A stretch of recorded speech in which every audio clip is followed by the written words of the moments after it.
This is an example shot from the Video Encyclopedia of Pool Shots, a 5-DVD series covering over 750 shots in 50 different categories. This example is from Disc 5, which covers all of the topics shown here. When curving to a ball along a rail, it's important to think about how much masse you want. Here we could elevate the cue a lot to curve to a direct hit on the 8.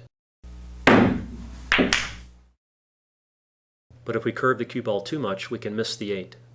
A better approach here is to use less elevation and go rail first.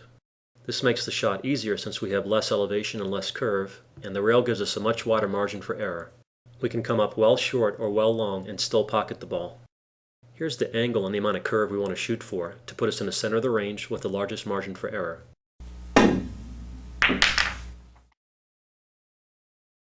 When we are snookered behind a ball, we often have options to jump, masse, or kick.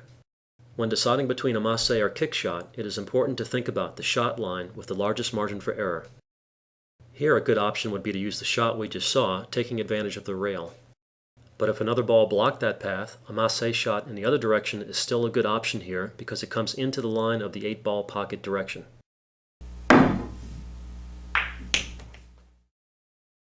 If the 8-ball were here instead, the ideal line to the pocket is much different.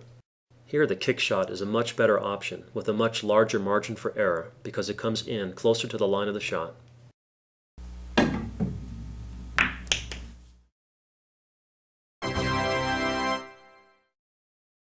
In the early 1800s, a brilliant physicist and mathematician came up with a way to predict the curve direction of masse shots. His name was Gustav Coriolis, the same guy who discovered the Coriolis effect that helps explain how tornadoes and hurricanes form. Here's how it works. The line of action of the cue creates contact point B on the ball. If you imagine this line going all the way into the table, it defines aiming point A on the cloth. We also have to visualize resting point R on the cloth where the ball sits. Coriolis found out that the final direction of the cue ball after curving will be parallel to the line through resting point R and aim point A. We call the system the bar method. Contact point B on the ball results in aim point A on the cloth, and the line from resting point R gives us the final cue ball direction. Now, shot speed is also very important. With more speed, the cue ball curve takes longer, sending the cue ball farther down the table before curving to the final direction. However, the final direction angle of the cue ball is predicted to be the same for all speeds. With more cue elevation and more curve, you will need more speed to get the cue ball out and around obstacles. Now, the system isn't always perfect in the real world. With typical conditions, the curve will usually come up a little short of the predicted direction. Regardless, the system gives you a good aiming reference from which to adjust. Concerning equipment and technique, unlike with jump shots, it helps to use a heavier cue with a softer tip. It is also important to have a stable bridge. Here I'm resting my leg against the table and my bridge hand is firmly supported against my body. For more speed, use a longer bridge length so you can accelerate smoothly. And don't be afraid to follow through into the table. Now let's see how we apply the Coriolis bar method at the table. You first visualize the desired cue ball direction into the target.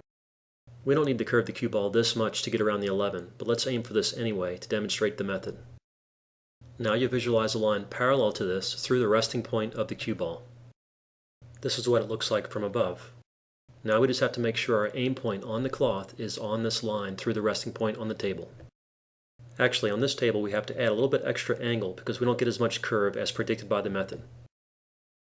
Now we have the necessary line of the cue with the tip pointing at the aim point on the cloth. Here, with softer speed, the cue ball will curve sooner rather than later. Here's the shot from above. With more speed, the curve takes longer, but we still head in the same final direction.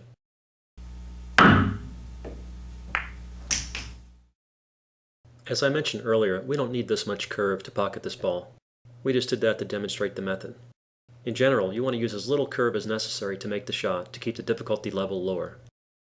Although here, we might want to use a little more curve than necessary to take advantage of the larger margin for error offered by the rail. Here's the same shot as before, with a different aim point giving us a smaller curve.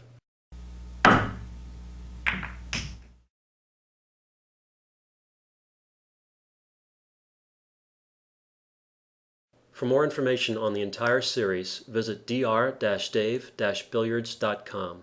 There you can view video highlights and complete list of shots from all 5 discs.